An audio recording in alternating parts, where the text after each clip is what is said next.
Good morning all students, welcome to my channel Vishal Kumar ji. तो विशाल कुमार जी के जिसमें एक बार आपका बहुत बहुत स्वागत है। और एक बार हम प्रत्येक दिन आपके पास नई नई जानकारी लेकर आते रहते हैं और ऐसी जानकारी जो प्रतियोगिता परीक्षा में एक बार नहीं, दो बार नहीं, बार बार उठाया जाता है। तो हम प्रत्येक दिन आपके पास हर अलग अलग विषय से कंपटीशन एग्जाम का प्रश्न आपके पास लेकर आते रहते हैं। और आज हम फिर एक नई जानकारी के साथ आपके पास हाजिर हैं। आज का जो हमारा चैप्टर होगा वो है पॉलिटिकल साइंस। जैसे कि पिछले कल हमने ज्योग्राफी पढ़ाया, मैंने कभी हिस्ट्री पढ़ाया, तो आज का जो चैप्टर है वो पॉलिटिकल साइंस से है। तो चलिए अब चलते हैं अपने लक्ष्य की ओर बिना देरी। मेरा पहला क्वेश्चन है, सबसे ज्यादा पढ़े लिखे प्रधानमंत्री। प्रधानमंत्री तो बहुत सारे हुए, लेकिन सबसे ज्यादा पढ़े लिखे कौन हुए? तो सबसे ज्यादा पढ़े लिखे प्रधानमंत्री कोई थे तो वो थे डॉक्टर मनमोहन सिंह। उन्होंने पीएचडी कर रखी थी शिक्षा के माध्यम में, डिग्री के माध्यम में, उन्होंने क्वालिफिकेशन के माध्यम में उन्होंने पीएचडी कर रखी थी। और वो प्रधानमंत्री के साथ साथ एक बहुत बड़े अर्थशास्त्री भी थे, इकोनॉमिशियन, यानी कि वो एक अर्थशास्त्री भी थे और प्रधानमंत्री भी। चलिए दूसरा क्वेश्चन है कि राष्ट्रपति को शपथ कौन दिलाता है? राष्ट्रपति को शपथ कौन दिलाता है? तो राष्ट्रपति को शपथ दिलाते हैं सर्वोच्च न्यायालय के मुख्य न्यायाधीश। जो सर्वोच्च न्यायालय के मुख्य न्यायाधीश होते हैं वो राष्ट्रपति को शपथ दिलाते हैं। तीसरा कि मुख्यमंत्री को शपथ कौन दिलाता है? जब किसी राज्य में विधानसभा का चुनाव होता है और जो चुनाव जीतकर जाते हैं, जो मुख्यमंत्री चुने जाते हैं, उनको शपथ कौन दिलाता है? तो उनको शपथ दिलाता है उस राज्य के राज्यपाल। याद रखिएगा, कौन दिलाता है? उसके राज्य के, जो उस राज्य के राज्यपाल रहते हैं वो उनको शपथ दिलाते हैं मुख्यमंत्री को। चलिए अब चौथा प्रश्न है कि मिसाइल मैन ऑफ इंडिया किसको कहा जाता है? Who is the known as missile man of India?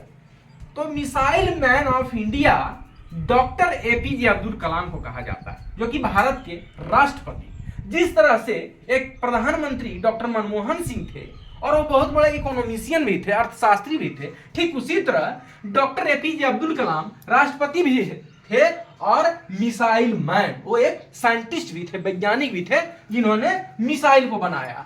तो वो कौन थे? डॉक्टर एपीजे अब्दुल कलाम।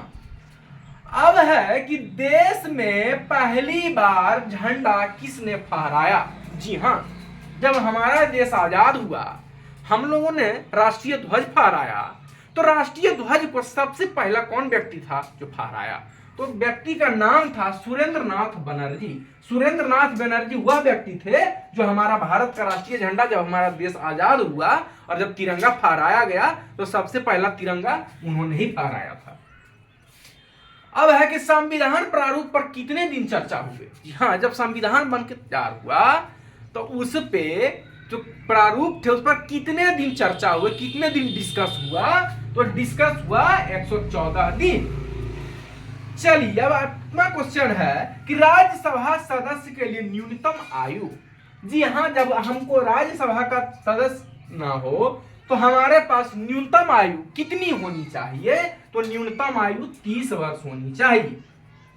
न्यूनतम 30 वर्ष न्यूनतम। अब चलिए अठवां क्वेश्चन है कि भारतीय संसद के मुख्य 3 अंग। हमारा जो भारतीय संसद है उसके मुख्य 3 अंग कौन कौन है? तो 3 अंग है। तो 3 अंग कौन है? राष्ट्रपति, राज्यसभा तथा लोकसभा। याद रखिएगा कौन है प्रमुख 3? राष्ट्रपति, राज्यसभा, लोकसभा। अब 9वां क्वेश्चन है राष्ट्रपति पद का अनुच्छेद कितने में है? जब संविधान के कितने अनुच्छेद में राष्ट्रपति का पद आता है? तो है अनुच्छेद 52। कितने में? अनुच्छेद 52 है, याद रखिएगा। अच्छा, राष्ट्रपति शासन कितने अनुच्छेद में? राष्ट्रपति का जो शासन होता है, जैसे कि ठीक आज से 15 वर्ष पहले बिहार में राष्ट्रपति शासन लगा था, 2005 में लगा था ना, जब किसी भी दल की सरकार नहीं बन पाई थी और किसी भी दल को 2005 के फरवरी में हुए बिहार विधानसभा चुनाव में किसी भी दल को बहुमत हासिल नहीं हुआ था सरकार बनाने के लायक, तो राष्ट्रपति शासन 6 महीने तक लगा रहा था और 6 महीने के बाद फिर उपचुनाव हुआ था। तो कितने अनुच्छेद में है? तो अनुच्छेद 56। जी हाँ, it is very most important question for competition exam likely SSC, railway, BPSC, MTS and other toughest of exam UPSC. यानी कि जो मैं प्रश्न को बता रहा हूं ये हर प्रतियोगिता परीक्षा में उठने वाला प्रश्न है।